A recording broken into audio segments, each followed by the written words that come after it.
Number 2, the approval of the minutes of February the 7th, 2024, and approval of the minutes for February the 21st, 2024.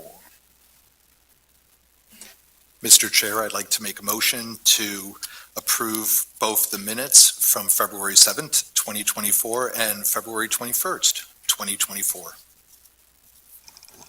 Second. You have a motion on the floor to approve the minutes. Ready for the question? All in favor, let it known by saying aye. Aye. Aye. Aye. Aye. Aye. Aye. Oppose? Ayes have it. Minutes carried. Motion carried. Number 4, subdivision and land development. A, time extension to meet conditions of final plan approval at 221 North Prince Street. Mr. Chairman, just a couple of introductory comments before we welcome the applicant up. Again, Douglas Smith, Chief Planner. Both of these time extensions are for individual land developments that were previously approved. Really, the two projects worked in concert together, but you'll hear more about that from the applicant momentarily. As you might recall, this is a project that went through a previous land development approval.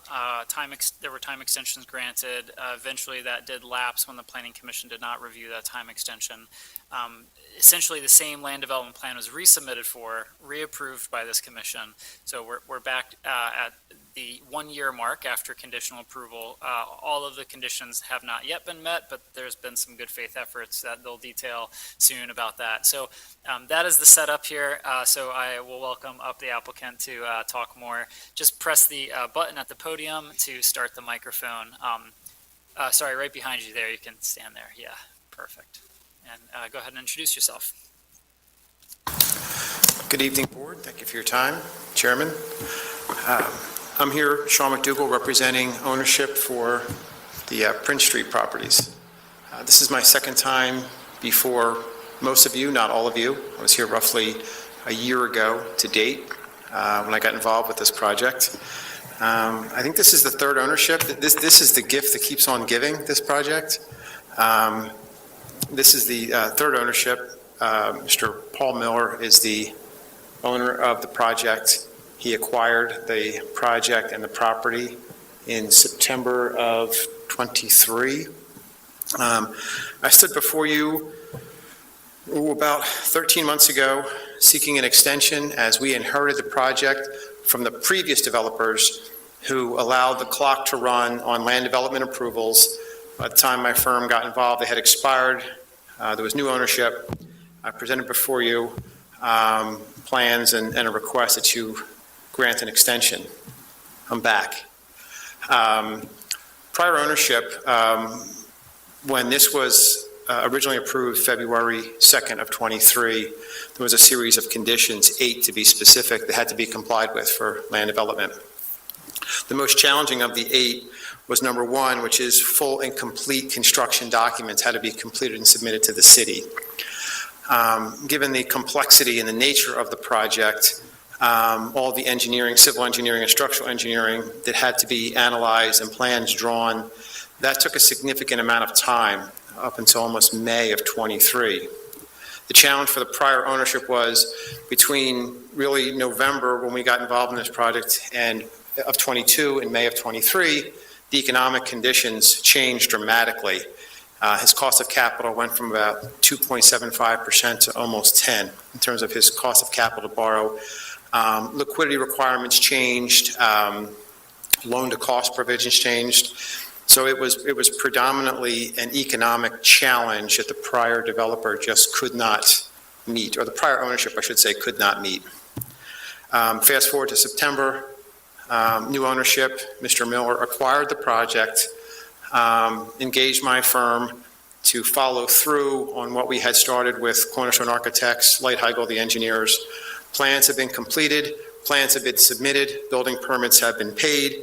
So as we look at the February 2nd, 2023 condition of land development 1, has been completed. 2 has been completed. 3, once we understand total cost of land development, we're prepared to post that bond. 4 has been completed and submitted, the lighting plan. Assignments by the city engineer is pending. We will complete that. Access drive approved by Traffic Commission is not required. And the tree appraisal report is, I believe, pending, but the developer is willing to pay in lieu of, if we cannot plant all the trees, given physical site conditions. I think there's 2 trees that'll be challenging to plant, and we're welcome to pay that fee. So with that, I'll pause for questions.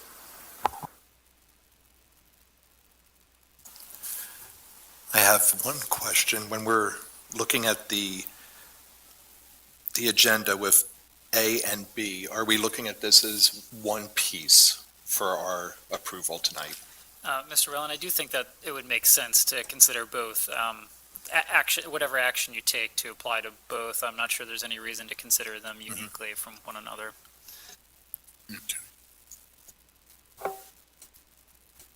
They're 2 separately deeded parcels, but we view it as one project.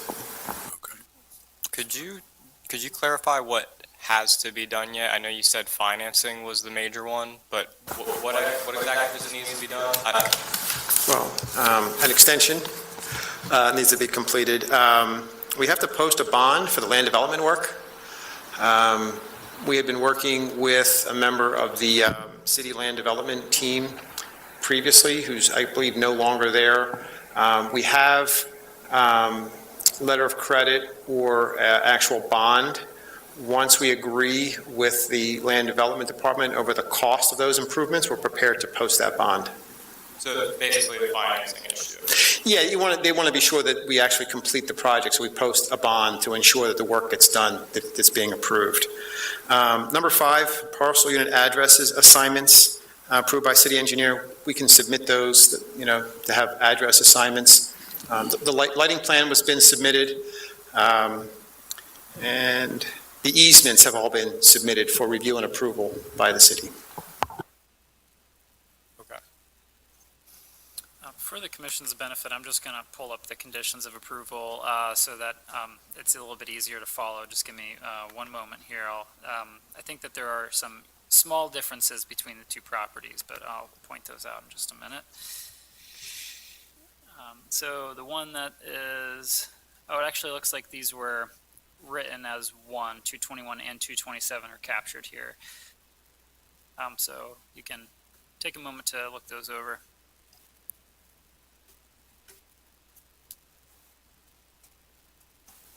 Now that you have those up on the screen, would you mind repeating the status of each one of those for us, please? Yes. So number 1, final plan, construction-related documents with all city code regulations. All those plans have been submitted. Code administrators has reviewed, approved, and they're now with code enforcement for permitting. All the fees have been paid. The easement agreements, because there's a common drive between the 2 property, there's driveway easements, stormwater easements. All those draft easement agreements have been submitted to land development for approval. Once they're approved, they can be filed with the plans. Number 3 is the financial guarantee. Once we agree on the cost of the land development improvements, we're prepared to post a bond for that financial guarantee. The lighting plan has been submitted for approval. Parcel and unit addresses we just discussed, those will be forthcoming. Access drives to be approved by Traffic Commission. We have an email response back from Traffic Commission that it's not required. And then, of course, the tree appraisal and any payments in lieu of, if we're unable to plant all the trees, we'll, pay cash in lieu of the trees. So we're prepared to do that as well.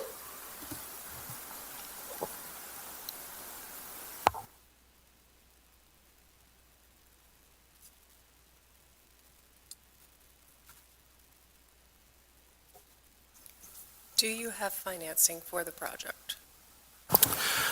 The project will initially be self-financed. We're going in the debt markets now, but ownership has sufficient resources within his organization to fund or start the construction. What percentage can be completed, like to start it, meaning getting to what point? I won't speak necessarily specifically for Paul, but we have more than enough capital, if, for example, to repair the front facade wall. That's a challenge. Do the select demolition while we secure financing to complete the entire project. Actually, I'm glad you mentioned the front facade wall. Is there any way as part of this, the front facade wall can be repaired sooner rather than later? No, go up there. We live stream all of these events, so for those who are online, they'll be able to hear you if you use a microphone. Thank you. Hi, I'm Paul Miller, the owner of the two buildings. So yes, I actually had engineers out there today to make sure we had a clear picture of what needed to be done. And I'm prepared, as soon as we get the approvals to start. The facade and the roof of 227 is on the first item to be done. So I'd say, I don't want to box myself in a corner, but I'd say the month to 2 month time frame is when we would be projected to start on the facade and the roof of that building. All right, thank you. Because whether or not, I'm not voting tonight, but just like whether or not the project goes forward, that's been a concern of mine for a long time now. So I'm looking forward to seeing that taken care of. No, we are, I'm prepared and ready to, once we get approvals, to move this project forward. And I understand there's been a lot of delays here for a lot of different reasons before I ended up acquiring this project. But that's certainly not the intention. I do have sufficient funds to move the project. I'd say, without running any other reports here tonight, I'd say easily to the 50% mark before we get financing. But the intention is to get, we have a couple people that kind of gave verbal commitments prior to this, but everything's contingent on the permits and the approvals and all of that. Just a question for Mr. Smith. So the financial guarantee is the opinion probable cost for public improvements, right? Not for the whole project? That's correct. Okay. So And I actually have my bank ready to write a letter of credit, once we get to the point that that's appropriate. thanks. Yeah, just wanted to clarify that. So that is the public improvement, sidewalks, curbs, stormwater. And before this evening, I actually didn't know the ownership had changed. I did double check the the county records, and indeed the ownership matches the name that Mr. Miller has mentioned that he's a part of. I did have just one question for the applicant at the moment. I just pulled up the building permit system to just see what the status of things were. I'm not seeing a new building permit application submitted for either property. I see that there was an interior demolition permit submitted in March of last year, and then for 227 and for 221, it looks like there hasn't been any action on that since 2022. Well, what is the current status of the building permit submissions again with the city? Yeah, so we paid for the permits last week. We just got an email from, I'm trying to think of who that gentleman was. Code Administrator, can't recall his name at the top of my phone. Nancy?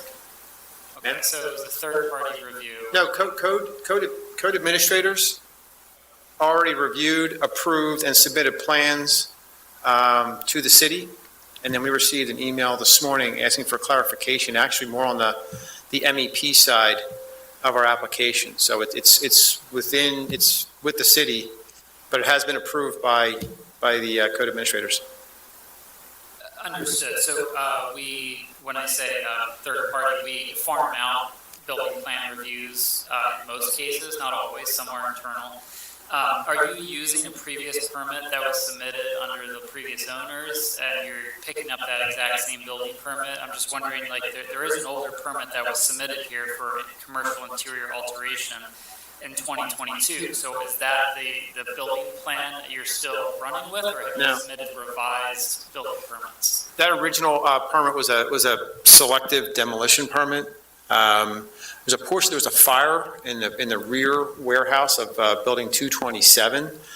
So we had to do some selective demolition to expose the charred beams and then get our structural engineer in there to confirm whether or not those beams could be sistered and used or had to be replaced. So that actual permit that was submitted was I believe was a selective demolition permit. But the full plans, yeah, you did farm out these plans to code administrators, again, who have reviewed and approved a full set of plans. So architectural, engineering, mechanical, electrical, and plumbing plans were submitted and approved and are sitting with the city. Do you have any understanding of why they may not have been entered into our system at all? I just don't see them, and usually when a building permit is submitted for, it at least shows that it's with the city. In this case, I'm not seeing any activity for a year.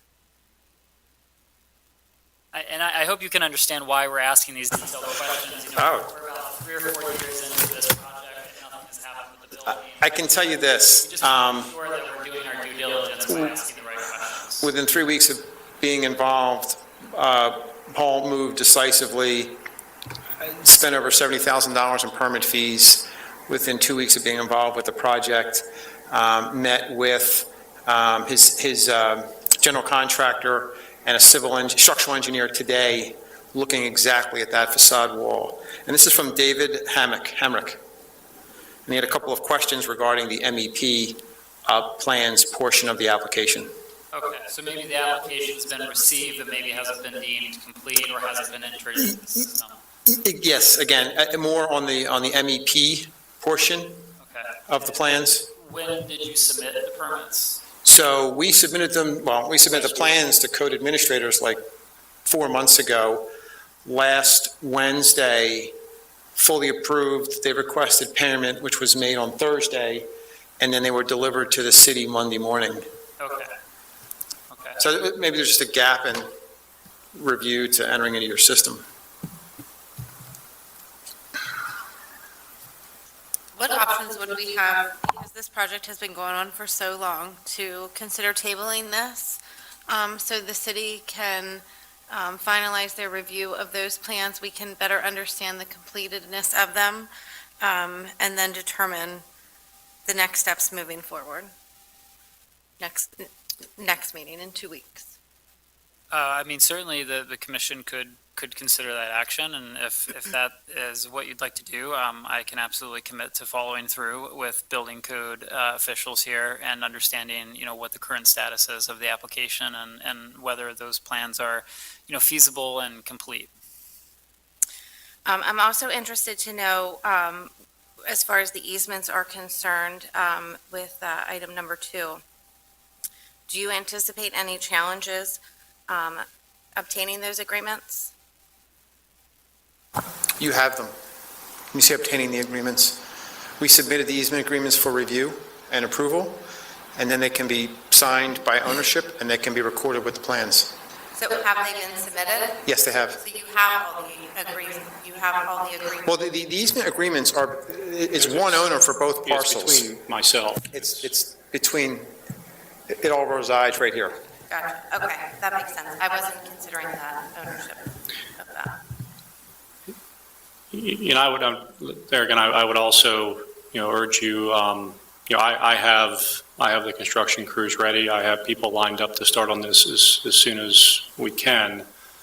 Granted, I totally understand there's a lot of history here that I have nothing to do with, but I'm very eager to start this project as soon as we can. And like Sean said, I've done everything that I can do within my power to conform to any ask that I've had. So I would just kind of ask I know there's history here, but I'm not part of that history. You know, please try to maybe not lump me into that if any way is possible.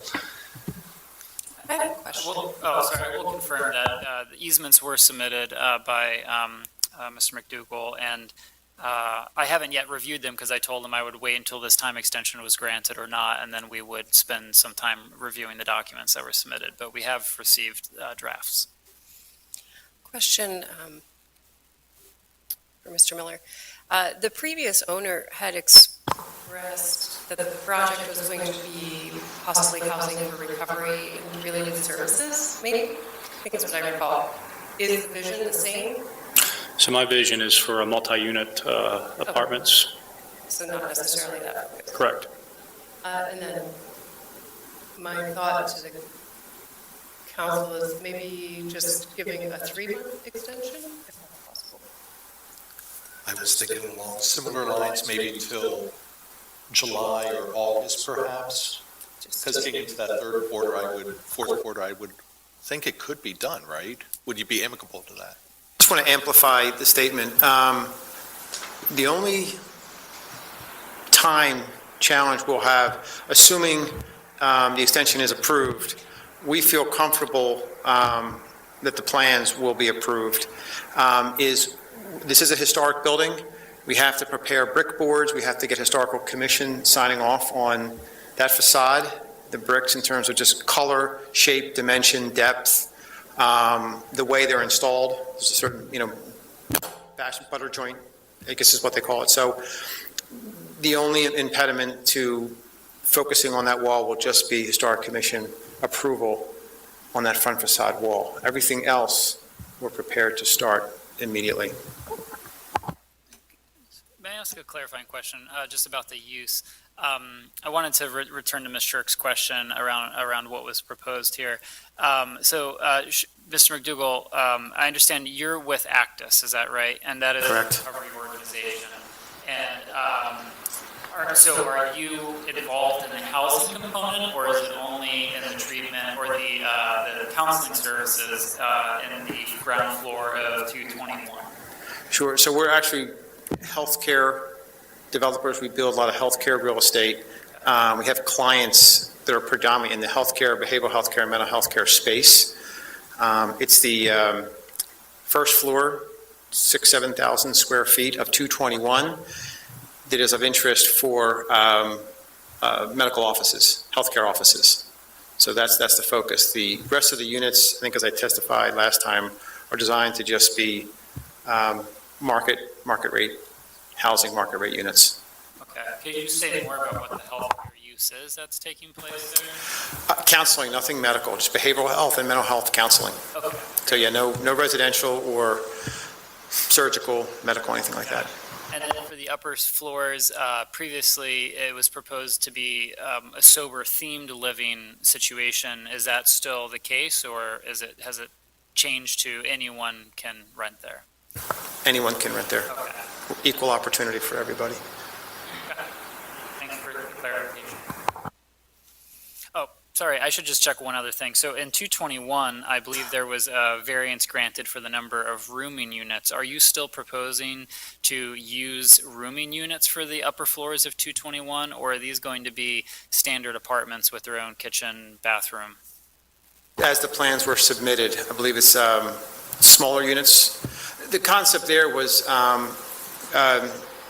designing units that were smaller, shared resources so that the price point could come down and make it affordable, for basically single people that want to live in downtown Lancaster and don't want to spend $2,000 a month.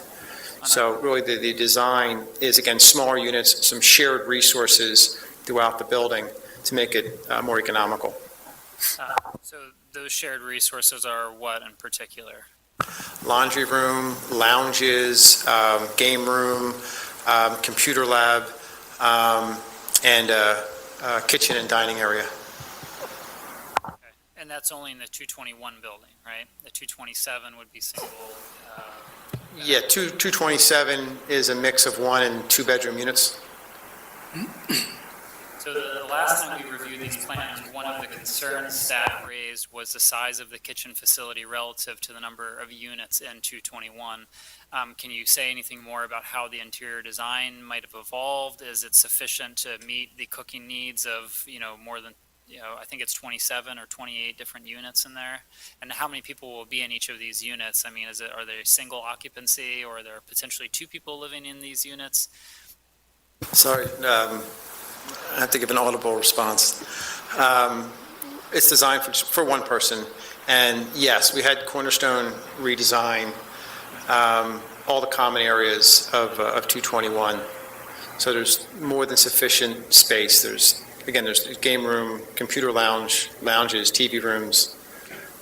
It's designed for just, again, common access to space. So you're not necessarily paying for the real estate within your unit, but you get access to all those amenities. And I imagine a concept like that requires significant property management in order to make sure that the facility's operating well, those common areas are being kept up with that number of people in the building. Who is responsible for doing that? Do they have experience managing a facility like this? Yes, we do, and we're in discussions. So the property management of the number of units is still under discussion. We haven't fully vetted that yet, but ownership and my firm have had conversations around becoming the property managers once the project is completed and put in service. Another question? And maybe this is more of a zoning question, maybe not for us, but does this then make the property a rooming house, Douglas, or I'm not sure? So this was approved by the zoning hearing board as a rooming house. That we use the term rooming units in our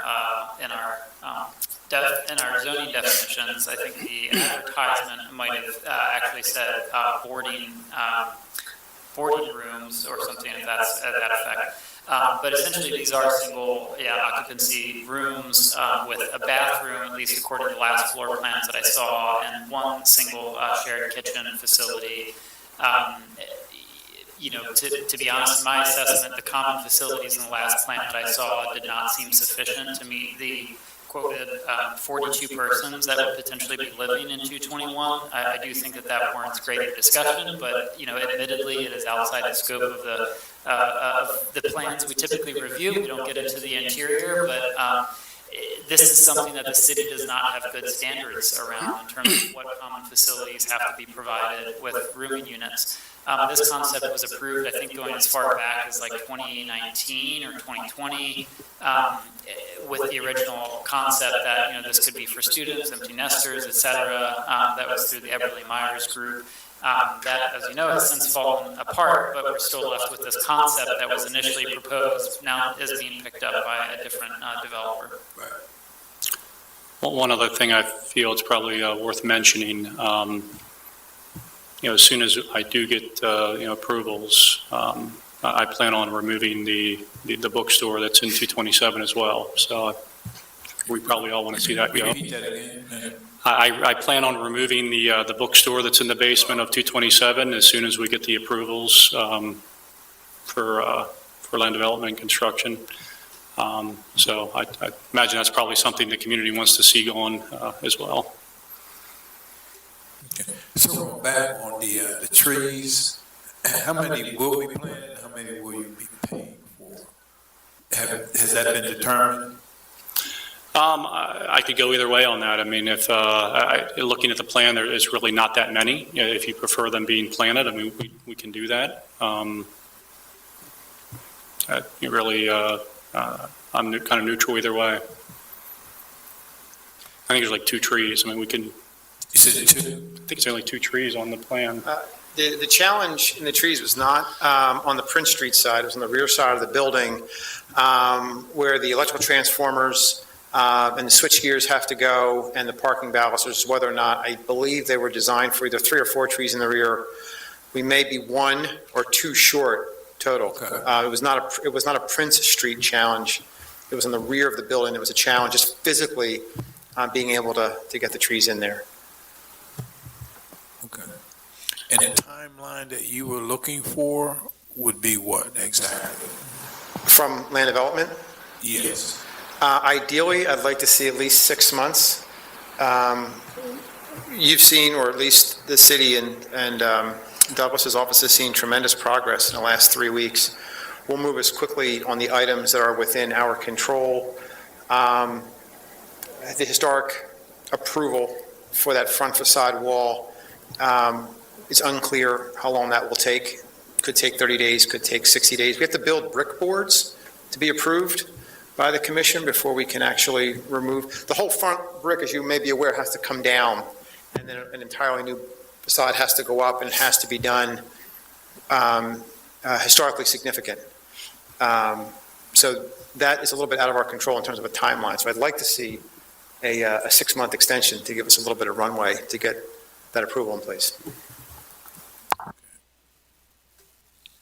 Mr. Chair, pending any public discussion on this, I would like to make a motion. Okay. Is there any public comment?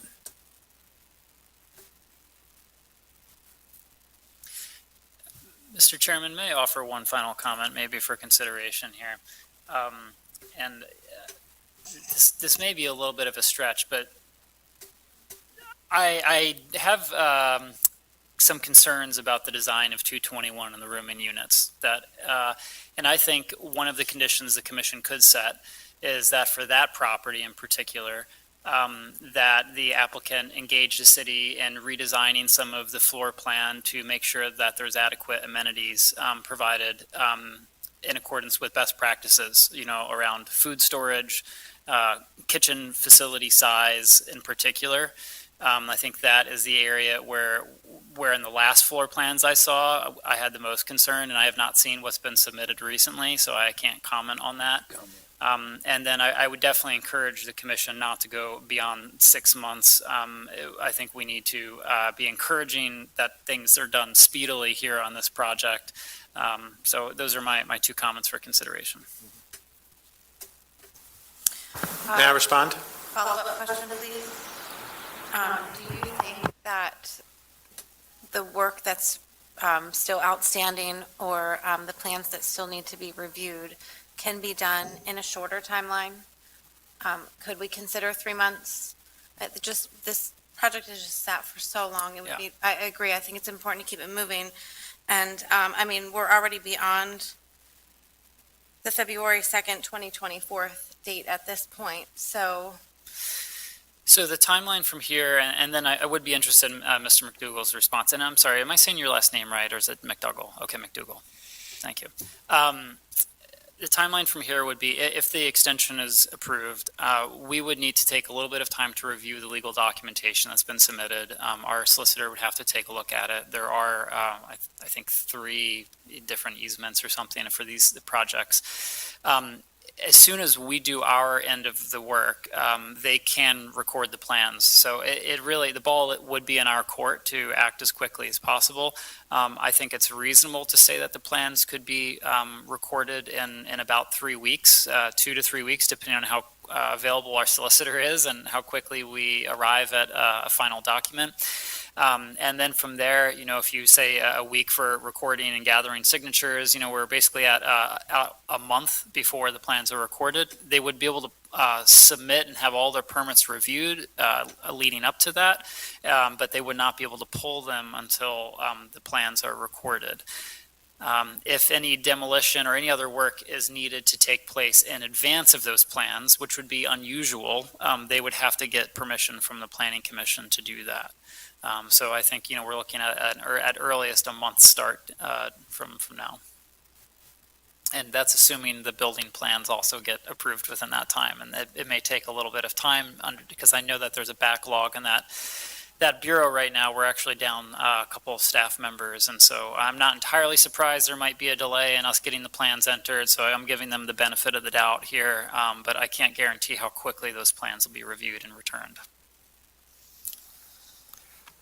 Mr. Smith, I got a question for you too.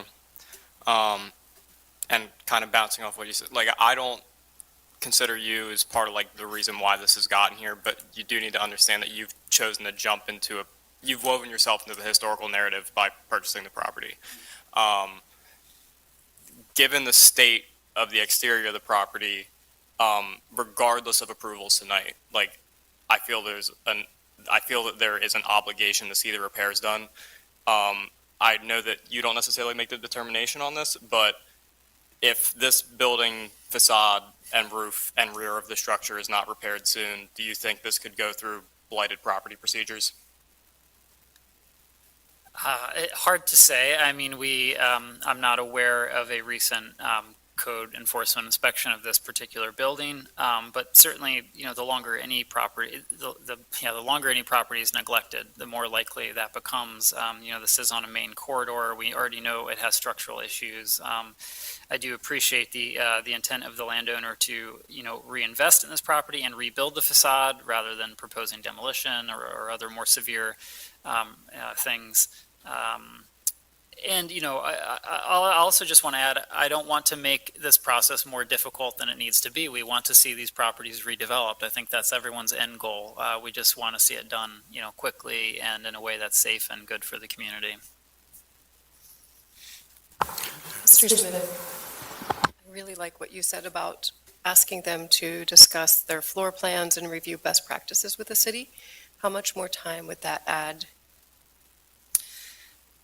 I can commit to doing that on my end and meet with them within the next, week or two, depending on schedules. And I think that we could get to, fairly quick turnaround. I think the trick will be working with building codes while they're reviewing plans to then edit those plans. So, however, there are two properties here, and one could certainly move forward while the other one is still getting squared away. It's hard to say exactly the timeline because it'll depend on the edits that are made to the plan. But if it's as simple as deleting a unit or two so that the kitchen space nearby can be expanded, I think that could happen fairly quickly. But it'll depend on redesign from the landowners. Yeah, so it was my understanding, and maybe I was misled, that both of these plans are already approved. As you can imagine, there's going to be a lot of time and resources put into that 227 building. The only way this makes sense is if both projects work. I don't know that it would be, financially responsible of me to go headlong into, the 227 building without knowing the outcome of the 221 building. I would ask that we could possibly have something approved for both. Like I said, 221 supports 227. 227 on its own is I would imagine anybody would probably attest to this, is not it's not a great project. Willing to do that because it needs to be done, and the project as a whole makes sense. So I would just ask that we possibly look at it as a whole and do whatever we can do to kind of expeditiously get both approved to have our crews commence on the rehab project. Mr. Miller, would you be willing to accept the condition on 221 to engage with the city on looking at specifically the kitchen areas and making sure they're adequate for the residents? Were they not already approved? Is that a misunderstanding on my part? I can't speak for the building permit side. I mean, from what you told me, you submitted, and those are under review. And in our system, there's no sign-offs on those. So I'm imagining code administrators reviewed them for whether they meet the building code, the UCC, but we have not reviewed them as staff to double-check that. Whether they're in conformance with building code doesn't necessarily address the adequacy of the kitchen space. Just from a livability standpoint. So my suggestion is going above and beyond building code, and it's looking really at the livability of those units. So it would require a new building permit, or a building permit to be amended for the 221 project on the upper floor. Douglas, if I could jump in here. I mean, it does feel a little strange that we approved this plan with certain conditions. So if we had that concern, why didn't we add that as a condition when we approved the plan? I think it feels strange to me when, they're here asking for a time extension. The time extension, assumes the conditions that we had already approved, and if we're going to add new conditions, then it seems like we should, deny the request for a time extension to make them resubmit a new plan. I don't know that I want to get into the practice of adding additional conditions, after we have approved a plan. Entirely understand Mr. Stoltzfus, and that's why I did kind of say I'm going out on a limb here a little bit. This was a concern that I voiced to the applicant the last time around when the plans were initially expired, and I've not seen floor plans for this latest project, and they're not in the system either, so I can't comment on what they're currently proposing, which is why I'm wondering whether they've changed, whether they're still inadequate, pending my, my previous comments. But I certainly understand that it is an unusual request, and, I respect that. And I mean, maybe going back to Nicole's suggestion, if we table this for 2 weeks, would that give you enough time? We can make sure that everything has been submitted.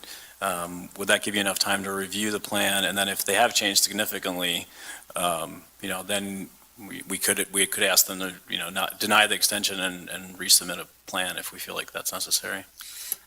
I'm happy to clear things up with building codes and get back to you guys if you are inclined to table. And if there's anything else I could do to answer any additional questions from the commission, I'm happy to do that. I could also offer to look at the documentation that has been submitted, the easements, making sure that they're, things are shaping up and in good order if they were to come back and represent to you guys. If I may respond. 2 responses. Number one, I would urge you not to delay this project any further. Every delay causes a ripple effect. It puts everything else on pause. We're not going to be engaging with the Historical Commission on a wall for a project that doesn't have the approvals. The use was approved. The designs were approved. You're placing a subjective requirement that you review common area space for best practices. When you see the plan, you'll see that we have revised them since the original application. We've included additional open space. We've included rooms, computer rooms, a game room, exercise room, laundry room, bike room, pet room. So additional amenities have been included. We have analyzed and looked at the body flow through the building, spent a significant amount of time with the Cornerstone Group to make sure that we have sufficient space to accommodate all the occupants in 221. Again, my only concern is that you're placing a subjective requirement on us where there is no playbook for. And that's challenging for us to sort of clear that hurdle. If I may offer, perhaps the 6-month extension is approved, but with a conditional approval, as you did last time. We have the 6 months. We can keep working on the wall. We can make sure that the permits move through the process, while I work with land development to get them comfortable with the floor plan. Again, it could be a conditional approval. The time is set. We just have to clear, certain hurdles. All right, so I do have a point of order because I think there is or was a motion made by. There's not a motion. There was not a motion made. All right, because just in general, I feel like a lot of these concerns, I think my biggest concern if I were a voting member is that there's been so much time between the approval of the original project and we've adopted a comprehensive plan since then. I don't know if the comprehensive plan would allow us to review some of these concerns we have. I think that a tabling so that the city can review the documents is prudent. I do understand there's a timeline that you need to meet. I get it. Money's money, time is money. But this seems like a lot right now, and the city doesn't even have all the information at the fingertips to review. And so we're not necessarily getting nothing against Mr. Smith as an individual, but we're just not able to get the best advice here on how to proceed. So I think a tabling's wise. Mr. Dester, I just want to say that we can't review this project relative to the comprehensive plan because it was submitted prior to its adoption. Yes. So that this has to be looked at independently of that. Which is why it's I kind of go back to what Mr. Stolzfus says, a denial may allow at least the next plan put forward to get the review it deserves, or needs rather. That's all I'm really saying. I don't mean to belabor this, but I do want to, since we're honing in on something here, I just want to clarify some details. I see on the cover sheet here, and I'm just pulling it up, this is the last set of plans that I have submitted from your team. And it says that there are 42 persons who are intended to live at the 221 project. And you had said a moment earlier in the presentation that you'd have one person per unit. So I want to clarify how many units are here and how many people will be in each of them, and is this an incorrect number that's currently on the plan? There's 29 approved units, potentially going down to 27, but I believe there's 29 approved units and designed units. Okay, so would you say that the estimated population shown on the plan is not correct then? 42 persons? And this is for the 221, just 221 North Prince Street plan. Unless that includes the number of offices. That may include the commercial space as well. It certainly isn't, there's only, you can see from the plan, there's only 29 residential units designed and submitted. So the proposed occupancy number of units shows 2 commercial and 34 residential. And 42 people for occupancy. The zoning variance that was provided was not for 34. So I want to make sure that. What's the date of that plan? And there may be more, maybe there is a more recent one. Let me just check here. This is about a year ago, March 8th, 2023. Yeah, we'd have to look at the plans that were submitted and approved by the city. So, I mean, these, perhaps I'm looking at old plans, but these are the most current ones that I have that we have acted on. I can definitely double check those, but, I want to be sure that if we're time extending or this plan that we have just everything in order here. And I understand this is the plan that was conditionally acted on. So if the time extension is granted, which is the request that's before the board tonight, we'd be extending whatever the commission has approved here. I just want to clarify that. Unless the applicant were willing to accept additional conditions on the time extension. I would just be more comfortable if we had more information from your end, Douglas, and was in a better position to understand all of the parameters of the project, which is why just one additional time I'm going to support the tabling this motion till next meeting.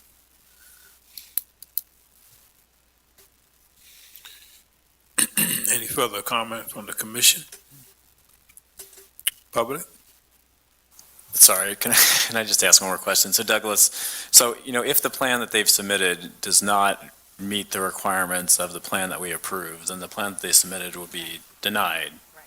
correct? The plan would still need to conform with the zoning decision and our land development code, really regardless of of what's shown. It's not been recorded yet either, so, but you're right, it would need to comply. So, I mean, if there is an error that's listed on it, I think it's still reasonable to assume the applicant would need to amend the plan to make sure it conforms with our ordinances. It's assumed that when we approve a plan, it's meeting all of the regulations of the land development ordinance and zoning, unless they're specifically modified or waived. Okay. If I may, again, I'm looking at a set of plans that don't appear to be signed or sealed. The plans that were submitted were approved. The land development plans were approved. We were adhering to the 8 items on that conditional approval. So we can certainly pull up the original application and plan that was approved. And then the concern is that we're starting to veer outside of the conditional approval that we were asked to meet, and we're meeting those items on that conditional approval. We can certainly revisit the plans that were originally submitted, presented, and approved, because we have not deviated at all from those original submitted plans. I just want to be clear with the commission that these plans have not been recorded, so they're not signed and sealed yet. These are conditionally approved, essentially draft plans until all conditions are met, and then we would sign them and release them for recording. So they may have been signed or sealed by the engineer who drafted them, but not by the city. That's correct. Okay. Any further comment? The commission?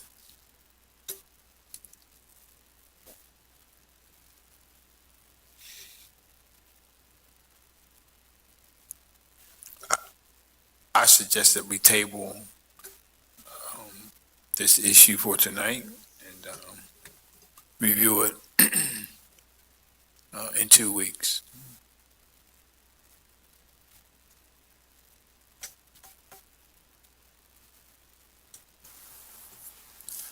I would concur, and I would like to make a motion to table them for our next meeting 2 weeks from today. And we promise to be expedient with the questions and everything in 2 weeks, pending we have everything in front of us.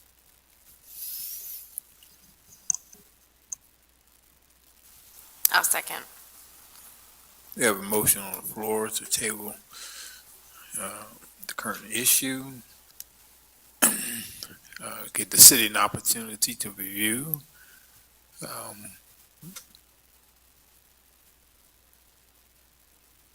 For the question, all in favor, let it known by saying aye. Aye. Aye. Aye. Aye. Mr. McDougall and Mr. Miller, please be in touch with me. The things that I'd like to sort out immediately are the status of the building permit, and I'll be following up with staff internally as well.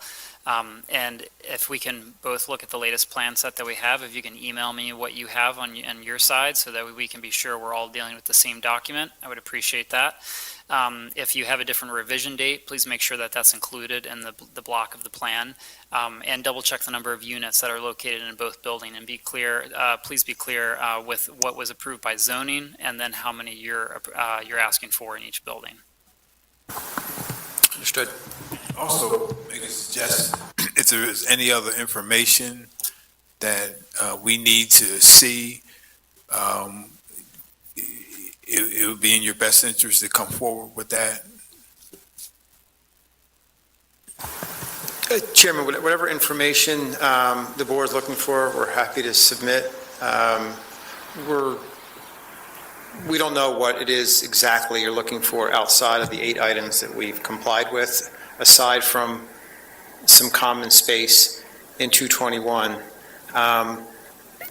We can certainly send you the plans, or we can certainly review the set that's sitting with the city right now that has already been through code review.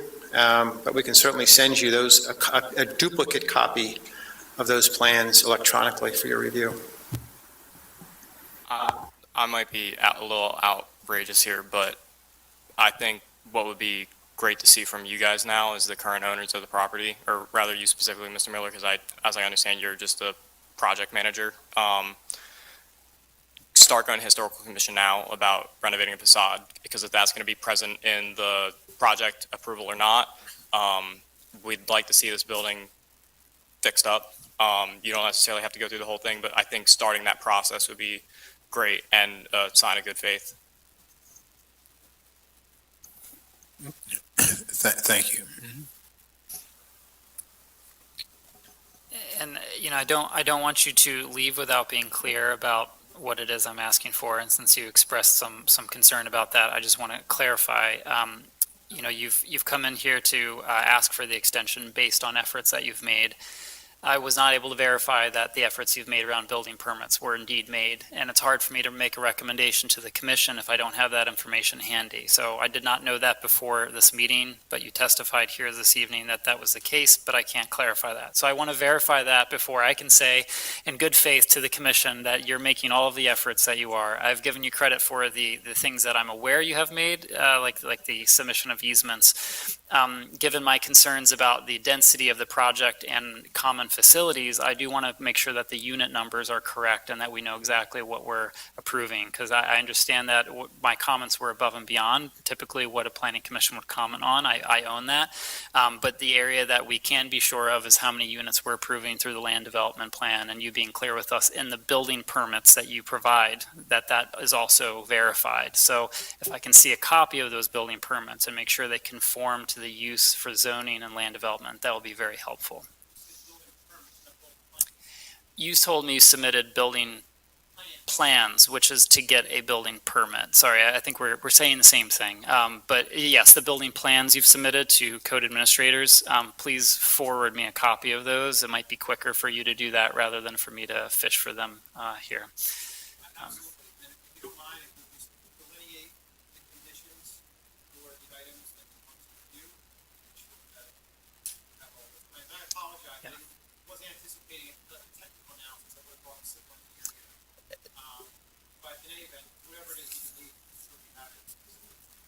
Okay, I can put that in writing too, so you're clear on that. Thank you. All right, bye. Thank you.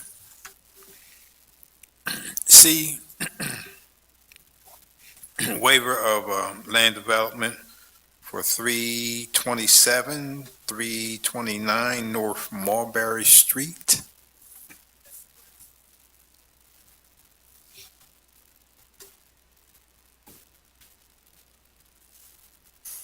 Go ahead, Mr. Young. I'm going to take a rest. Just make sure your mic is on there. Sure. So my name's Steve Young, working through the project at 327 to 329 North Mulberry Street. So currently those are two-unit properties that are both condemned. So basically looking to redevelop those properties into a total of 9 apartments. So we've taken the steps with the Historical Commission, zoning variances and so forth. So Historical Commission approved the demolition of the rear L's of the building. So ultimately, the plan is to demolish the rear part of the L's of the building and then rebuild in that footprint, the new apartments in that. So there are going to be 3 apartments in the existing 3-story structure, and then the new section will have 6 apartments. So ultimately, we've kind of, this is quasi, kind of last step in just getting the approval. So City Council should ratify the demolition and then the reconstruction at the meeting on Tuesday. So we had the committee meeting this past Monday. Do you want to know more about the project itself? Is that important? Yeah. Sure. So ultimately, like I mentioned, it's currently 4 units, so we're converting to 9. So 6 of those apartments are going to be micro apartments. So part of our approval process has been doing a variance for the size of the unit. So I believe there are 4 units that'll be as small as 307 square feet, full amenities, full kitchens, full bathrooms, ceiling heights 10 feet, large windows, in-unit washer and dryer. So just units that are kind of full as far as amenity standpoint, but just on a smaller footprint. Basically, there's apartments that just make a better use of space as opposed to just having larger apartments. So it allows us to get a better density in this area. So currently, the zoning is a mixed-use zoning. So ultimately, everything kind of works within that. So we're not changing anything as far as the footprint. So the 329 building, the footprint is probably about 3 or so feet inside of what it is for the 327. So basically, at the rear of that property, we're just going to be squaring off the 327 across to the 329 and just building up within that. So the current infrastructure that's there is concrete, is just access to the basement, and then the current L's that are there.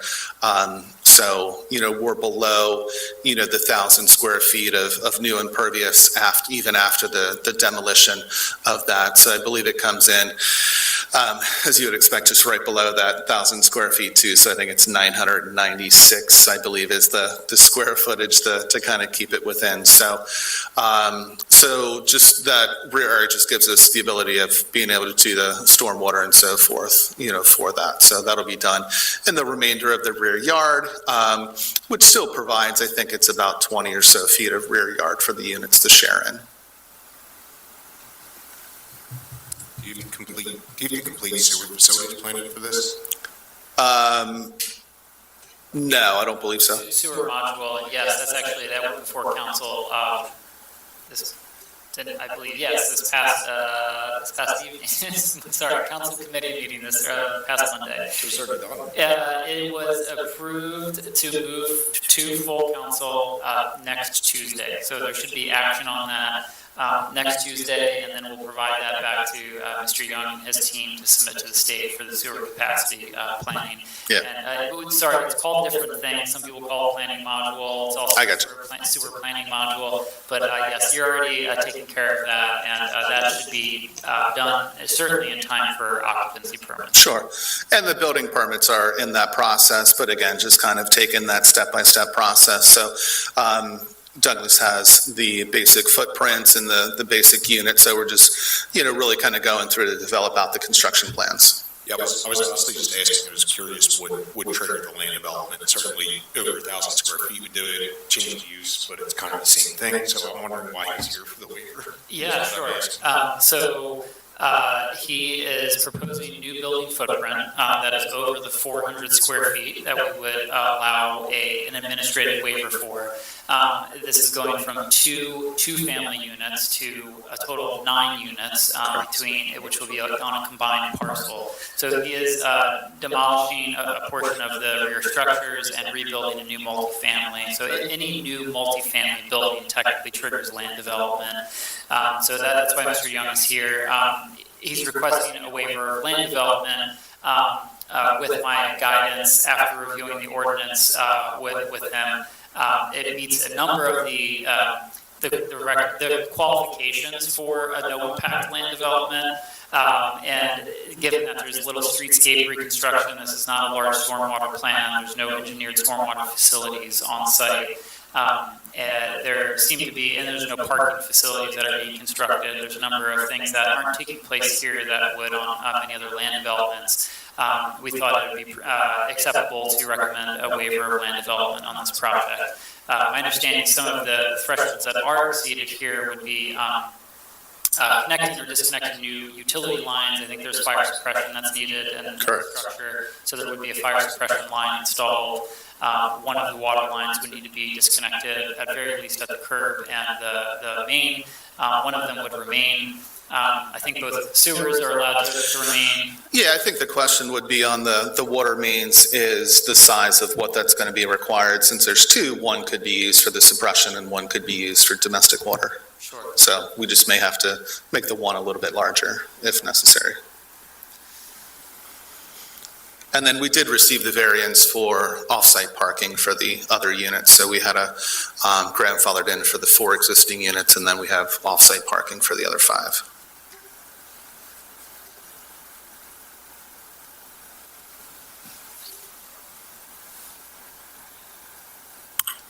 Any further questions from the commission? Public comment?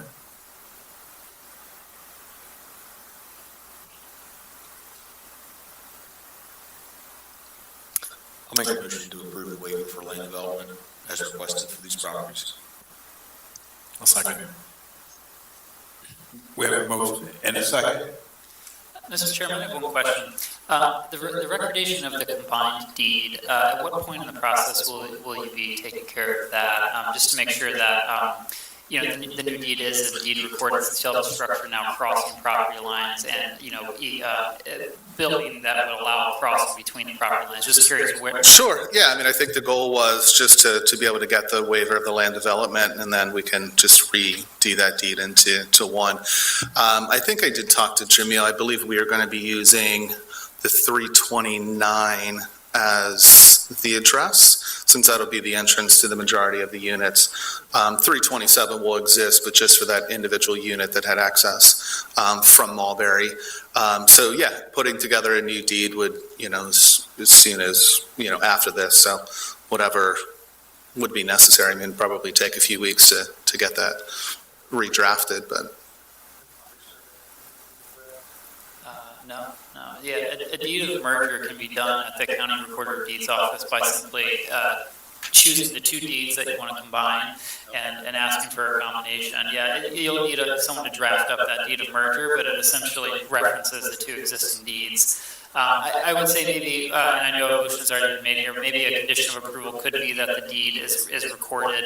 What we're trying to avoid here is on occasion, rarely, but in some cases, the deed is not recorded as a follow-up, building permits get issued, and the combination of lots doesn't actually ultimately happen, and it can just create complications later on. Would that be acceptable, Mr. Young, if we were to ask for that deed to be recorded? Yeah, I mean, it's something that needs to happen anyways. Yep. So, yeah, that way it combines with one parcel, then on the reassessment, because otherwise it's going to get super complicated on the reassessment as well, so.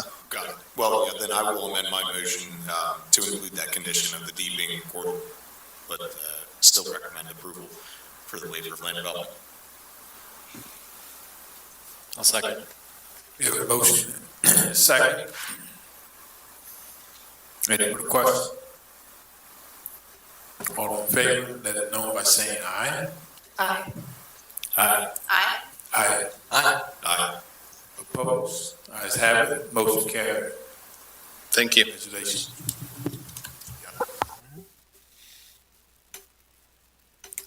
D, waiver of land development for 1111 North Prince Street.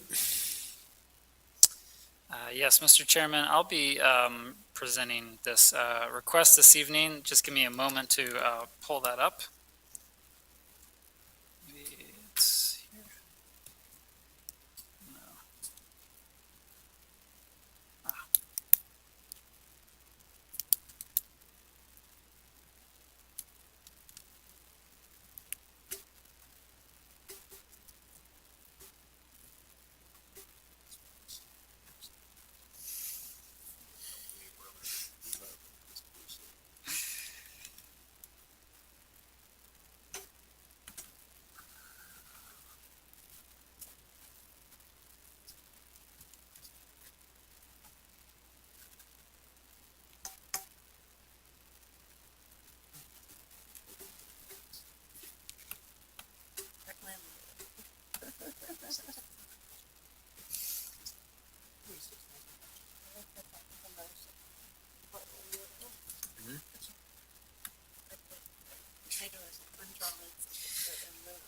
Okay, Mr. Chairman. So this request is coming from the City of Lancaster, and I'll be representing this request tonight on behalf of Public Works and Mr. Metzler.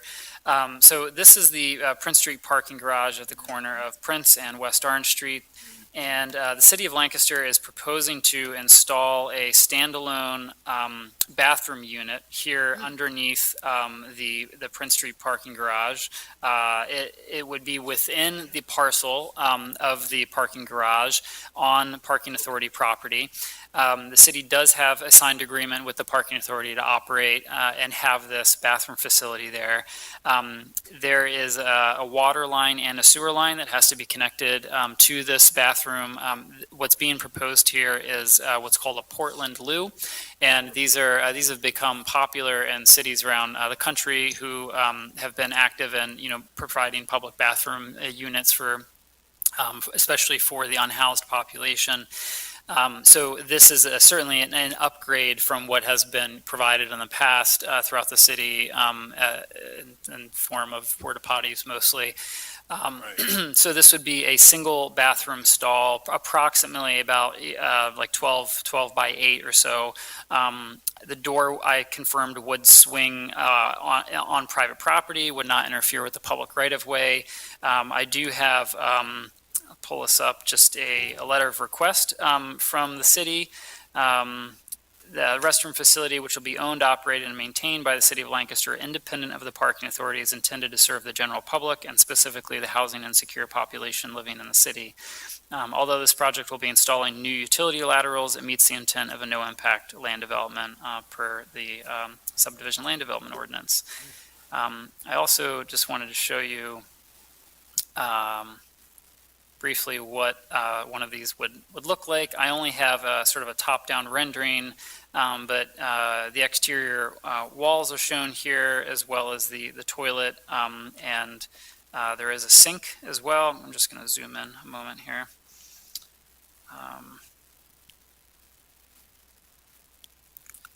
So there's, let's see, I'm trying to find the hand washing station. There is one. Maybe it's just a hand sanitizer container. I thought that there was actually water as well, but maybe it's just hand sanitizing, as well as a trash can and, of course, the toilet itself, and then the door to swing to get out.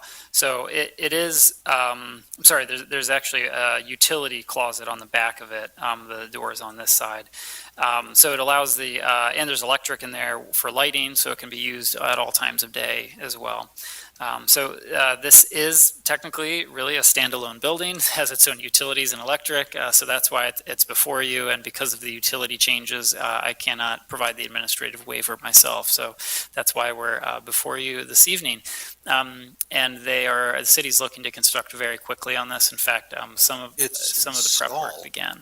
Mr. Smith, I have pictures from March 4th of them installing it. Is this AI or is it real? Yes, this has, and I wasn't aware that the whole unit is there, and it may be, but I am aware that this is a retroactive, in part, but it looks like maybe in full, a retroactive. So what do we need from us? approval. It's done. Certainly we have been in this situation before, and it's a bit unusual that the city is the one doing this, but of course the city would have recourse to undo things if absolutely needed.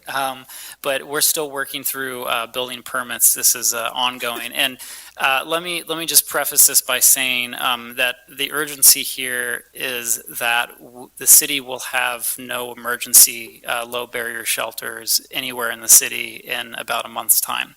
And so this bathroom facility is being provided in part to prepare for that very difficult circumstance that the city's unhoused population is about to go through. Of course, they will be warmer months, but that does not meet all of the accommodations of that population. And so this is very unfortunate. The city does not operate homeless shelters, so it is not on us. But of course, we're providing ongoing support to make sure that the county is able to provide for these needs, including over $1 million of ARPA funding. So this happened very quickly, and we were all kind of caught off guard. That's what I was wondering. How long did they know about this? Well, to be honest, on Friday, our building code inspector found out that they were pouring concrete, asked them to stop, and we sorted things out earlier this week, and I made sure a letter of request was provided to you all this evening. Thank you for letting me know that the bathroom had already been installed. I did not know that as of today. So yes, thank you for pointing that out, Mr. Whalen. Douglas, not to belabor that point, but was this just missed? I mean, this has been in the works for months, like it's been planned for months. So was this just an administrative miss? I mean, it's just not a good look for the city to be the one. It's especially not a good look if you were aware of it and I wasn't, Mr. Stoltzfus. But I was not aware that this was on the way. In fact, I found out about it on Monday when I got an email from our building code inspector. The city has actually owned this loo for almost 2 years, but it was not placed anywhere. It was in storage waiting. And I think with the news that the county was not going to be operating any shelter this summer or spring or summer or fall, that this should be installed immediately. So Public Works crews got to working very quickly. Yeah, so I mean, that's not the case. I mean, I was aware of this in November that the plan was to install it, and I don't think it had anything to do with the shelter. The plan was always to install it in the spring when the weather was nice. So Public Works has been planning on this for a while, and again, this is sorely needed. I'm very much supportive, but it definitely, it's just not a good look for the city. We expect other developers that come in front of us to follow the process. So I'm very much support waiving the land development process, but this is not something that the city should be doing. I will pass that along to others at City Hall. Thank you.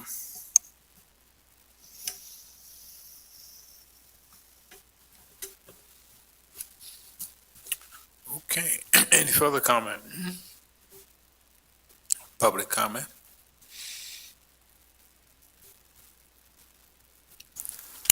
Hearing none.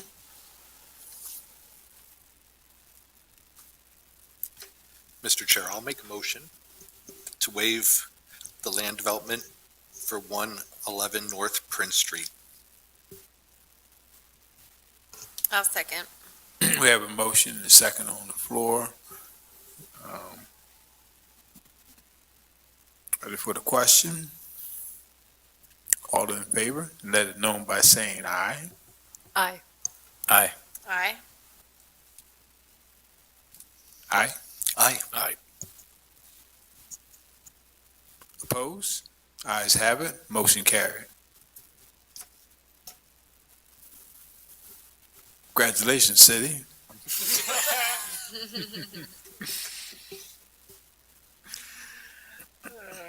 Four, certification of blight.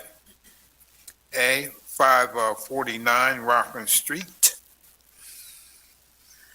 Mr. Chairman, I'd like to invite a planning staff member up, Thomas Gilbertson, and I'd like to, I don't know that I've had the pleasure of introducing him to you yet. So Mr. Gilbertson is a newly hired senior planner as of this past September 2023, and is working closely with the Redevelopment Authority and the Land Bank Authority, and with our redevelopment administrator or assistant, Denise Lazo. And so I've asked Thomas to be here to speak to this particular property, if you'd like, but also for you to get to know him and for him to say a little bit more about why is it that these properties come before the Planning Commission. It has been very helpful to have Mr. Gilbertson with the Planning Bureau so that we can look at the full process of property condemnation and enforcement. So I'd like for him to say a little more about that. Well, thanks for that introduction, Douglas, and Mr. Chairman and members of the Commission. Thanks for having me here this evening. I'd like to, I guess, begin by just kind of looking into the origins of the blighted property removal process. And this all really starts with the Urban Redevelopment Act, which is essentially a law from 1945 that authorizes the existence of redevelopment authorities in Pennsylvania.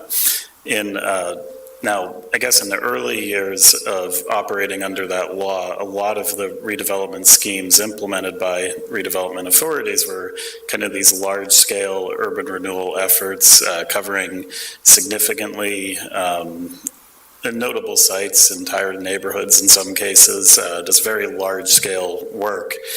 By the time 1978 rolled around, there was an amendment to the urban redevelopment law, and that amendment enabled the process for blighted property removal, whereas previously redevelopment authority was kind of set to operate only within designated redevelopment areas, which are created through a process that would involve this commission. However, under the 1978 amendment, redevelopment authorities can actually address blighted properties located anywhere within the jurisdiction where they operate, so either inside or outside of designated redevelopment areas. So for the redevelopment authority of the city of Lancaster, we can look at blighted properties anywhere within the city limits. For anyone who is curious and knowing more about the kind of specifics of blighted property removal in the urban redevelopment law, what I'm referring to here is section 12.1 of the urban redevelopment law itself.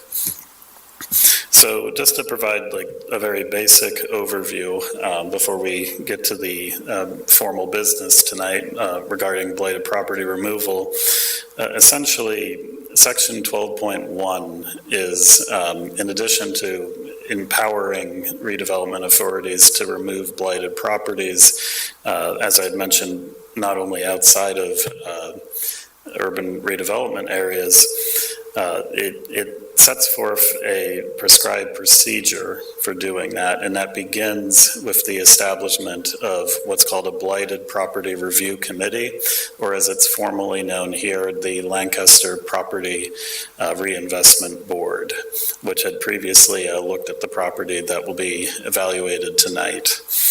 Essentially, that Lancaster Property Reinvestment Board has the function of reviewing properties that come before it that have violations and a number of other blighting circumstances potentially going on. And they will ultimately reach a determination as to whether or not they believe a property is in fact blighted. However, the process is more involved in that. Just to highlight a few other sections of Section 12.1, essentially, there's kind of a two-tier approach to this. You have the Lancaster Property Reinvestment Board in their review and evaluation of the property. However, before a property can make its way to the redevelopment authority of the city of Lancaster, it has to also be certified by the Planning Commission. And that process is kind of unique. I think the way that I look at it is kind of a form of a check and balance in the process of blighted property removal. Whereas before, properties are kind of looked at in the entirety of the process by code enforcement professionals, and then they're looked at by the Property Reinvestment Board, and everybody involved is kind of dealing with a given set of properties very intimately for a significant period of time. However, by the time things could potentially make their way to the redevelopment authority, the implications for the property owner could be rather serious, very significant. And the idea of having the Planning Commission involved in this process likely stems from having a nice review of kind of fresh eyes into the process to concur or maybe not concur with the declaration of blighted property essentially achieved by the Lancaster Property Reinvestment Board. So that is really the kind of the general overview. I do want to mention, and forgive me because I'm kind of looking right at the language of the law right here, there's a couple of conditions. Essentially, both the Property Reinvestment Board as well as this commission have to certify a property as blighted before it can make its way to the redevelopment authority, where the authority can pursue a variety of remedies, which might include entertaining a rehabilitation contract with the property owner, or it may also include taking the property by eminent domain and then ultimately engaging in a redevelopment contract that's awarded competitively to a redeveloper.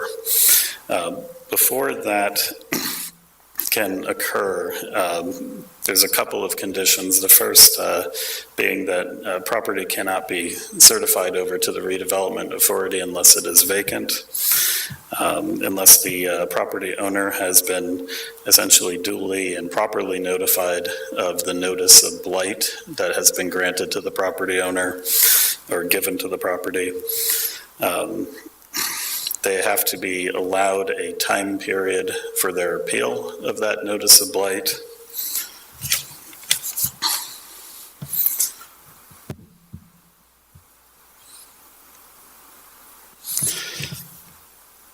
I'm sorry, just give me one moment here. So the redevelopment authority does not have to go through a more formal process when it comes to the removal of blighted properties, which would otherwise be known as a redevelopment proposal.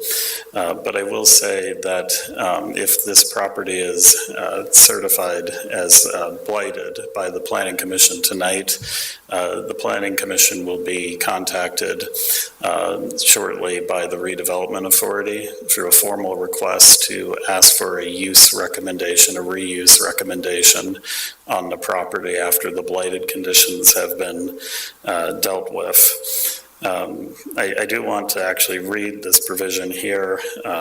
This is coming from Section 12.1 directly. The redevelopment authority shall not acquire the property where the Planning Commission certifies that disposition for residential or related use would not be in accord with the comprehensive plan of the municipality. So I'm just bringing that to your attention because it does concern the process this evening. Now, with regard to residential and related use, if you just bear with me for a moment here. Residential and related use is in fact defined in the urban redevelopment law. Residential and related use shall include residential property for sale or rental or related uses, including but not limited to park and recreation areas, neighborhood community service, and neighborhood parking lots. No greater prescription is provided than that. So that was really just kind of a general overview of the blighted property removal process, just kind of looking at it purely within the context of Section 12.1. And I just wanted to provide that insight before the Commission's work this evening on taking a look at the property in question.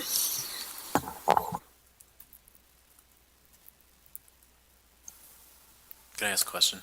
Thomas, really appreciate that overview. This is, I think, one of the areas that's been a little bit gray for me, so I appreciate just getting a better understanding of what those steps are in the process. This is a related question, but not directly to the law that you're talking about. But so I see a lot of condemned properties in like the Southwest, and it appears, that they're just kind of sitting there for a really long time. And I understand that, certainly the city wants to be very cautious, about potentially taking a property from someone. But like, is there kind of a timeline or what?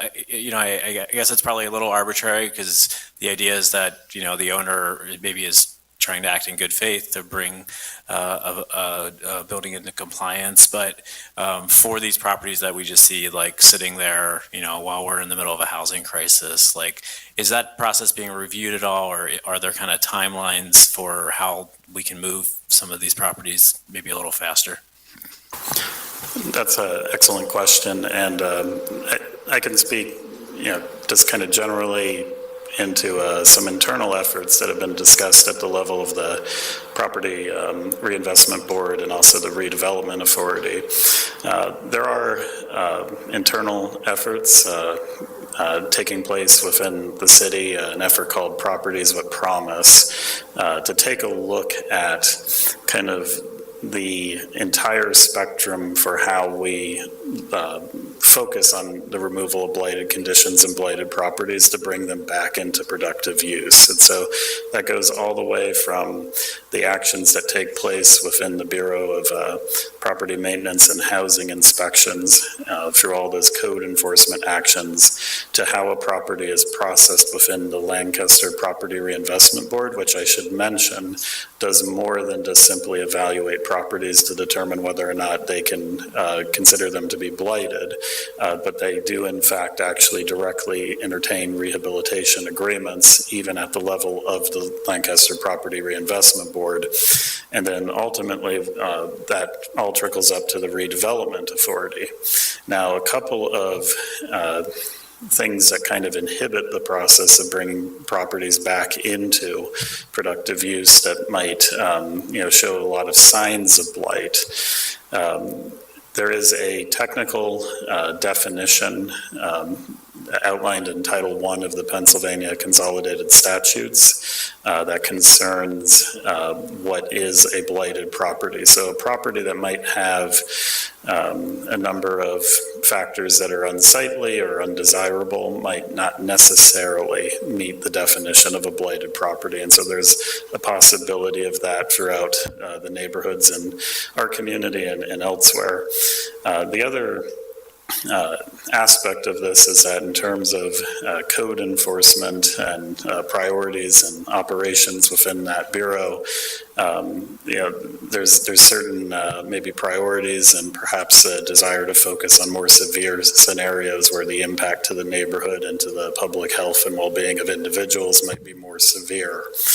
I myself have actually had the opportunity last week to be invited to attend a kind of an unfortunate but very real occasion where it's a property was being posted as uninhabitable, and individuals who were in the property had to be evicted at that moment and rehoused.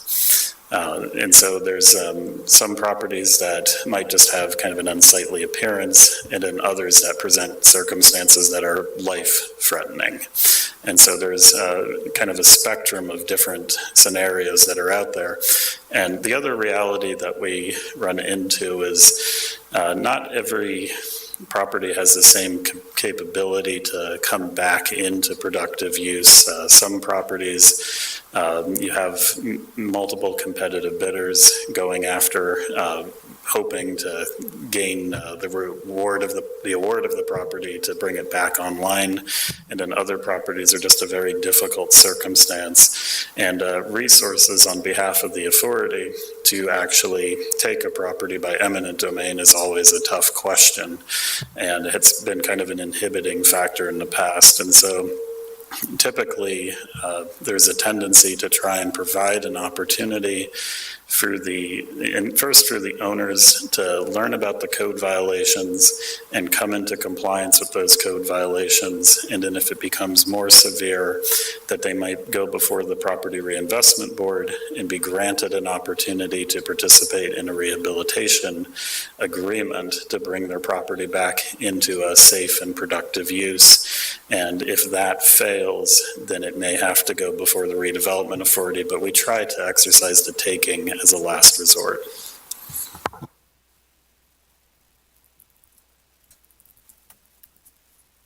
Do we currently have a member of the Planning Commission who's on the Property Reinvestment Board? I serve. Okay, I might have missed that when I was out, sorry. Yeah, and I'll just add a couple comments, not specific to 549 Rockland Street, but the Property Reinvestment Board does go through these projects in great detail. We are supported by a city staff that's really knowledgeable about the status of the projects, what the challenges are, and what the communication was or the outreach efforts were to the homeowners. In most cases, they really do try to bring that homeowner back to the table and work with them to try to find a solution. Some homeowners are just non-responsive. In a lot of cases, that's where projects get to us when we're not working with a homeowner or they don't respond. But there are cases where that homeowner just doesn't have the means or the capabilities in order to do those projects either, so.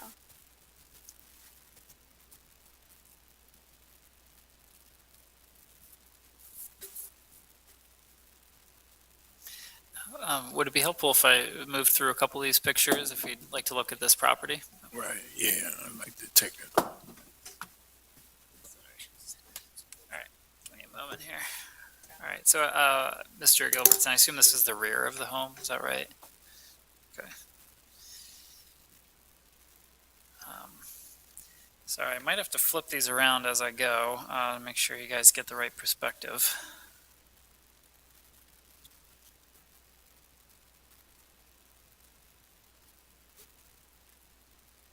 Not sure which way that one goes. Sorry?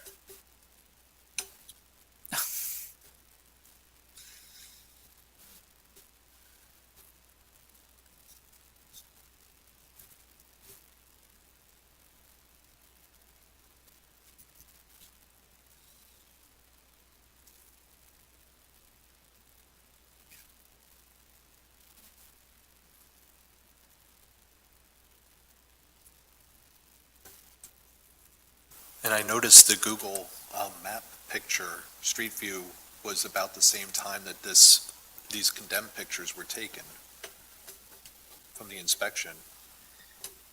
So I can provide some background details on this project if you'd like. They received their potentially eligible letter on April 9th of 2021. Their rehab agreement was set to expire on May 30th of 2023. There was a lot of back and forth and initial work with the original homeowner. I think at the end of the day, it became a financial struggle The property is it's my understanding that last time we had our meeting, that this particular property was under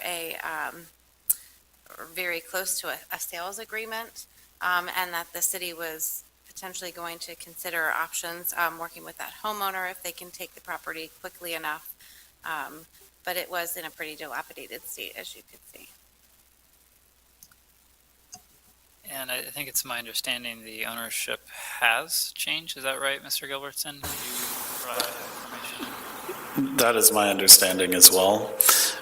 In the case where the ownership changes on a property, as it's going through what we call the property reinvestment process, when it comes to looking at blighted conditions, we look at those formally tied to the land itself, to the property itself. However, the ownership will change, and in this case, the current or the former owner had owned it for a while and had participated in a rehabilitation agreement, as mentioned, and now the property has sold. The new owner, if it does get certified this evening to go before the redevelopment authority, the authority will provide the opportunity for the new owner to make a case for rehabilitation. If their case for rehabilitating the property is a compelling case before that authority, they may choose to grant a rehabilitation contract to the person who is presently the owner of the property, who we kind of refer to as the new owner. If otherwise, though, they may choose to, in fact, take the property and go through the competitive bidding process. Maybe I missed this. And I saw the photos of all the stuff, for putting it politely. Is the structure unstable?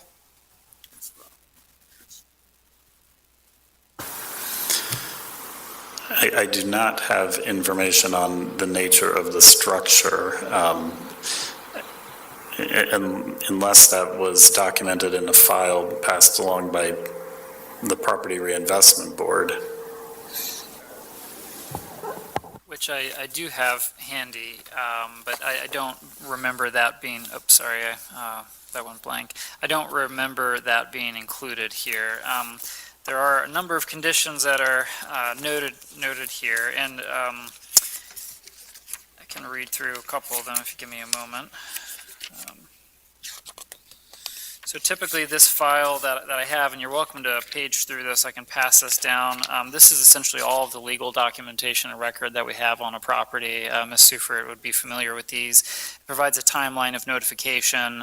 We have to go through a fact evaluation sheet to make sure that the property meets legal conditions of blight set by the state before it would come to this commission. So give me a moment here. I'm looking for some of those conditions. Feel free to ask additional questions in the meantime. It might take me a minute.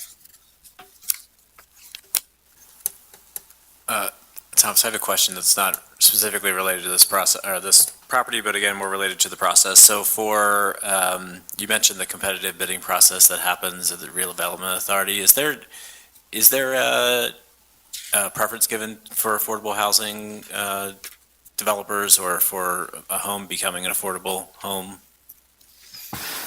So the ultimate decision that's made by the redevelopment authority, it takes into account a variety of kind of circumstantial factors that might be kind of revolving around any given property. What I will say is that the primary mission of the authority is to address the blighted conditions. That's kind of first and foremost. Those are the threats to the public well-being and the neighborhood. The goal of providing for affordable housing units is a strong goal held and carried by members of the authority. And that consideration is very commonly taken into account. It's not always possible in all circumstances. To give maybe just one example, the authority is currently processing discussing a property on Fulton Street. That's a sizable property, but it's limited to just a single unit. It's a 3-story building, can't be broken up any further in this unique scenario. And with that building, the property tax burden there is very heavy. And if the property is essentially turned over to be essentially deed restricted for affordable housing, it would not really be practical for somebody who could qualify to purchase the home to be able to field such a high tax burden that just is a circumstance of the property. So we would actually, in that case, if we had those affordability restrictions, be putting somebody into a severely housing cost burdened situation, which would not be an ideal situation for anybody, the property and the individual or the family. So really, it's kind of like a first, it is a highly desired goal when the circumstances arise to make that happen. It's not something that we guarantee. Historically, the authority has prioritized the idea of owner occupancy and affordability, but it's not something that can be guaranteed. But I guess to give a short answer to your question, an applicant, two proposals, everything held the same. One, providing affordability under the right circumstances. That would probably be something to make a more competitive proposal. Yeah, that's helpful. Sorry, just one quick follow-up question. So I think that, if I'm correct, the Land Bank Authority has an MOU with affordable housing developers for like a first right of refusal. Is the Redevelopment Authority doesn't have anything like that, or is that something that's being considered? The Redevelopment Authority does not have a similar MOU to the Land Bank Authority. Presently, that type of policy is not, it's not like actively being considered at the level of the authority. And really the posture of the city on this matter is to kind of go through the property reinvestment, properties with promise process to kind of evaluate and take a look at policies and what might be a good recommendation to come before either of the authorities.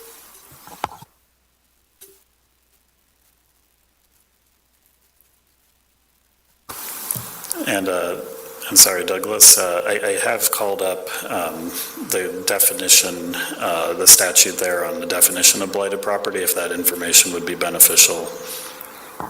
Sure. Yeah, I think be helpful to hear. So I'm looking at the actual statute itself on my phone, so please bear with me. It will be a little bit choppy getting through this.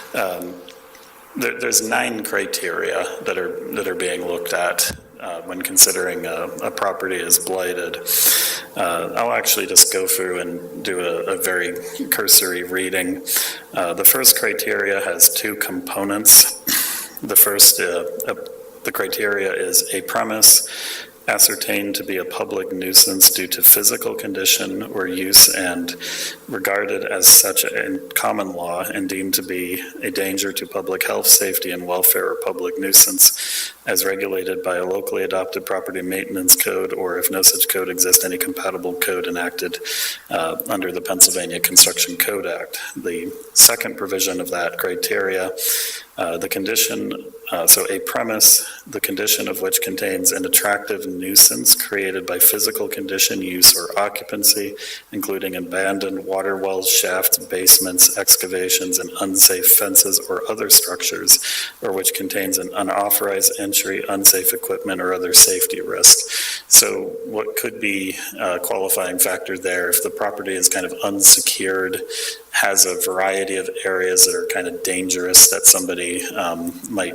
decide to explore around, could be a very significant risk. I know that the old definition had that criteria as an attractive nuisance to children, but they have expanded that to be an attractive nuisance generally. The second criteria, a dwelling that has been condemned or otherwise deemed unfit for occupancy or use by the local authority having jurisdiction due to dilapidated, unsanitary, unsafe, or vermin-infested condition, or that is lacking in the facilities and equipment required by the Pennsylvania Construction Code Act. The third, a structure determined by the local authority having jurisdiction to be a fire hazard or otherwise that could easily catch fire or cause a fire to endanger public health, safety, and welfare.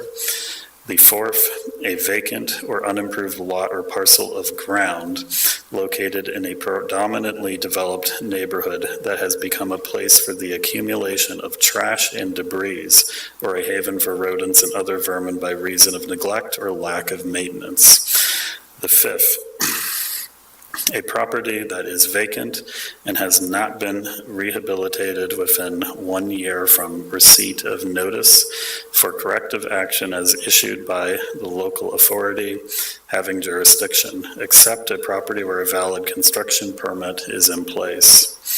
The sixth criteria, a vacant or unimproved lot or parcel of ground that is subject to a municipal lien for the cost of demolition of a structure previously located on the property, and for which no payments of the lien have been made for a period of 12 months.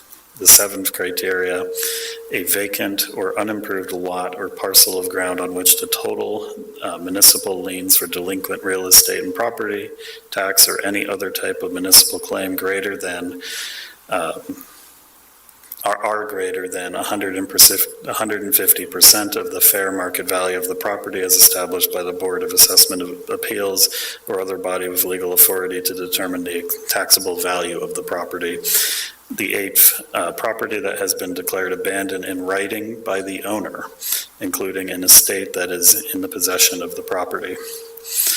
Those are the 8 prescriptions, and if you take the first criteria and break it into its component, those would be the 9 criteria.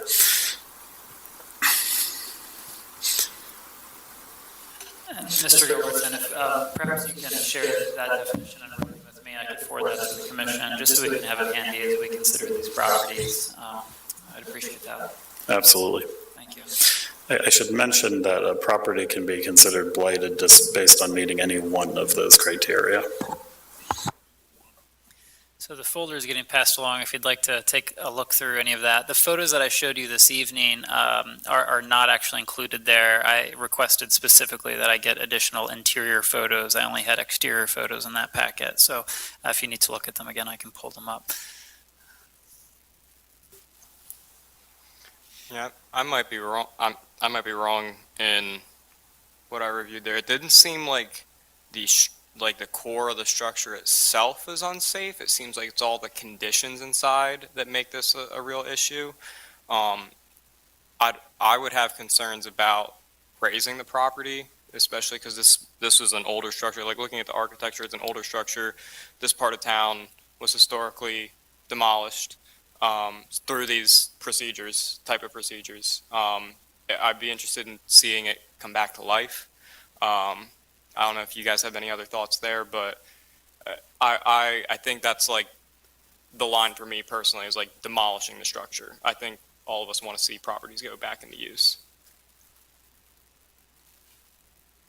And Mr. Dasher, I'll just add the Commission's duty this evening is just to certify whether it's blighted or not. I'm sure Mr. Gilbertson can elaborate on what the process is if it were to move forward with the redevelopment authority, but in most cases it is highly undesirable for us to do any demolition or preparation work. It would really be in the hands of the developer. And prior to a property being offered on the by RFP, it actually comes back to this commission for recommendation of use as well. So that use recommendation could be single-family home for that to continue. But I agree with you. I don't think any of the conditions in that packet indicate structural issues. And unfortunately, we often do see properties that are blighted due to conditions because if those conditions are not taken care of, there's a lot of issues that can arise, rats and other kinds of vermin. And if those things go unaddressed for a long time and they don't do anything about it, we're put in the unfortunate situation of having to condemn. Yeah.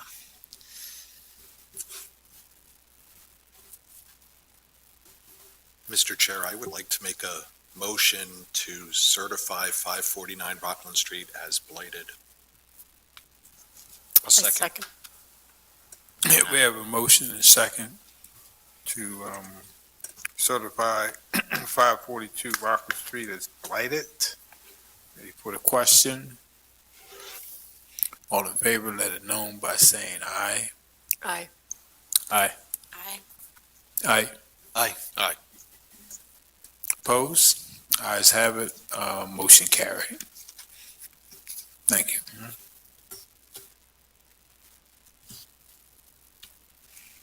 Five, staff report to, Planning Commission.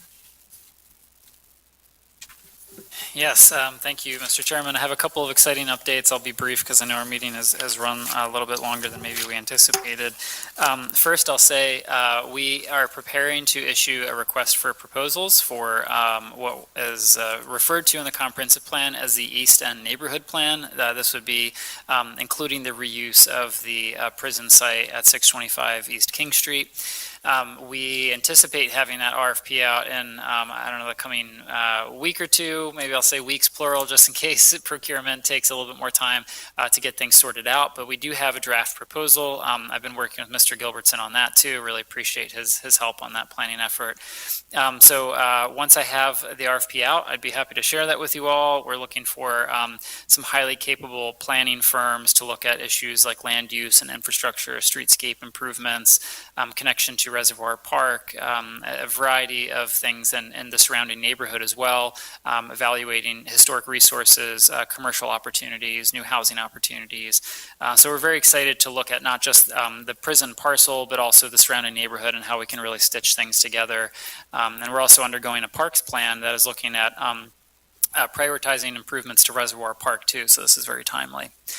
So stay tuned on that. We're submitting a grant for municipal assistance funds this Friday to DCED.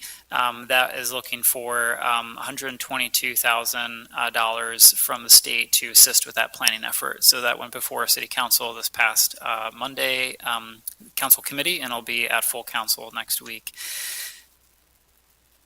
There's a separate planning effort that is underway that you'll be hearing more about in the coming months. Sunnyside Peninsula, you might be aware that the city owns 70 acres there, previously proposed for housing.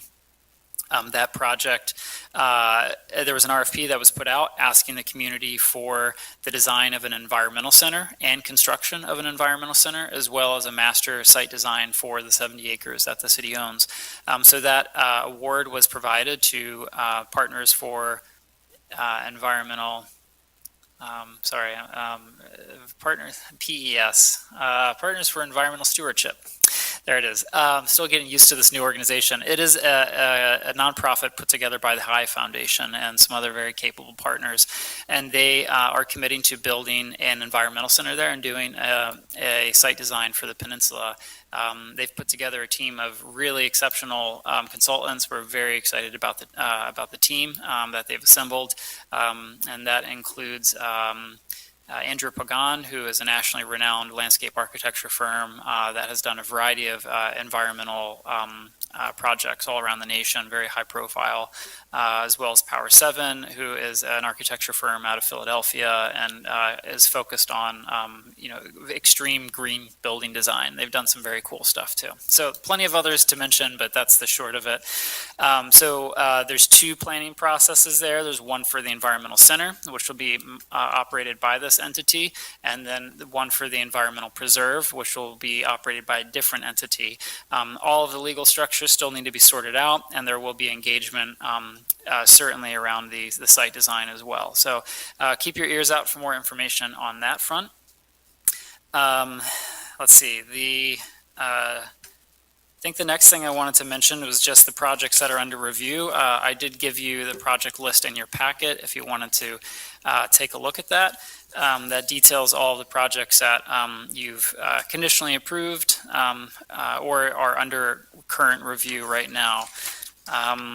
Just seeing if there's anything new that has come in of note. I can't recall whether I noted 39 Longfellow Drive last time we met. That is a recent submission. I think we are holding on that because the application was not yet complete, but that is a 15-unit project that is proposed at 39 Longfellow. Happy to answer any questions about these, but I also don't want to belabor the list either. I do got a question about the east side planning. Sure, please. So I know that the prison is the only piece of land zoned DF right now for criminal detention. Will that zoning potentially impact how this RFP goes? Is this something that we as the planning commission should start looking at now ahead of time? So it's definitely an important point that this is a uniquely zoned property, and we encountered this recently with the St. Joseph's Hospital, which was zoned hospital complex. There aren't that many parcels zoned that, and that rezoning was a very important piece of setting the land use and the intention for that property. At the moment, the city doesn't, city staff doesn't anticipate entertaining a rezoning of the property. We would like to get a public engagement underway and the analysis of the site and neighborhood underway before we would suggest rezoning. And we're hoping that the rezoning certainly is consistent with community input and also with the comprehensive plan. The comprehensive plan future land use map that was adopted by council does note this area for neighborhood mixed use. So we imagine there will likely be a housing component as well as maybe some commercial.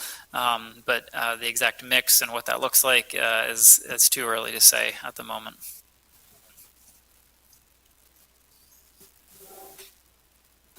Okay, thank you. You're welcome. Other business? Sorry, Mr. Chairman, the Planning Bureau is also hiring. So if anyone knows any capable senior planners, I'd be remiss if I didn't share that with you, that the job position is posted, and we encourage all, excellent applicants. Thank you. Sorry for interrupting. Not a problem. Other business? No, you can just put that on the other business. Any public comment? Hearing none. I have a motion to adjourn. So moved. Second? For the question, all in favor, let it know by saying aye. Aye. Aye. Aye. Aye. Aye. Meeting adjourned.